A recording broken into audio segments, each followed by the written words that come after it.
सुंदरवन में ठंड दस्तक दे रही थी।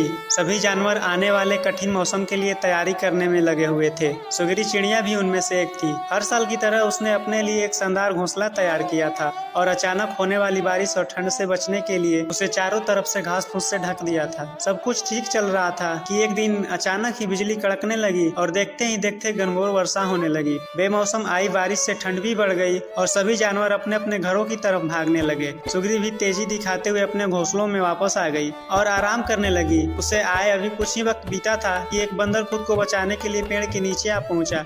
सुगरी ने बंदर को देखते ही कहा, तुम इतने होशियार बने फिरते हो तो भला ऐसे मौसम से बचने के लिए घर क्यों नहीं बनाया? यह सुनकर बंदर को गुस्सा आया, लेकिन वह चुप ही रहा और पेड़ की आड़ में खुद को बचाने का प्रयास करने लगा। थोड़ी देर शांत रहने के बाद सुगरी फिर बोली, पूरी गर्मी इधर उधर आलस में बिता दी, अच्छा होता अपने लिए घर बना लेते। यह सुन बंदर ने गुस्से में कहा, तुम अपने से मतलब रखो, मेरी चिंता छोड़ दो। सुगरी शांत हो गई। बारिश रुकने का नाम नहीं ले रही थी और हवाएं भी तेज चल रही थी। बेचारा बंदर ठंड से कांप रहा था और खुद को ढकने की भरसक कोशिश कर रहा था, पर सुगरी ने तो मानो उसे छेड़ने की कसम खा रखी थी। वो फिर बोली, काश कि तुमने थोड़ी अकल दिखाई होती तो आज इस हालत में नहीं होते। सुगरी ने अभी अपनी बात खत्म भी नहीं की थी कि बंदर बौखलाते हुए बोला, एकदम चुप, अपना ये बार बार फुसफुसाना बंद करो। ये ज्ञान की बातें अपने पास रखो और पंडित बनने की कोशिश मत करो। सुगरी चुप हो गई। अब तक काफी पानी गिर चुका था। बंदर बिल्कुल भीग गया था और बुरी तरह कांप रहा था। इतने में सुगरी से रहा नहीं गया और वो फिर बोली, कम से कम अब घर बनाना सीख लेना। इतना सुनते ही तुरंत बंदर पेड़ पर चढ़ने लगा। भले मैं घर बनाना नहीं जानता, लेकिन मुझे तोड़ना अच्छे से आता है। और ये कहते हुए उसने सुगरी का घोंसला तहस नहस कर दिया। अब सुगरी भी बंदर की तरह बेघर हो चुकी थी, ठंड से कांप रही थी।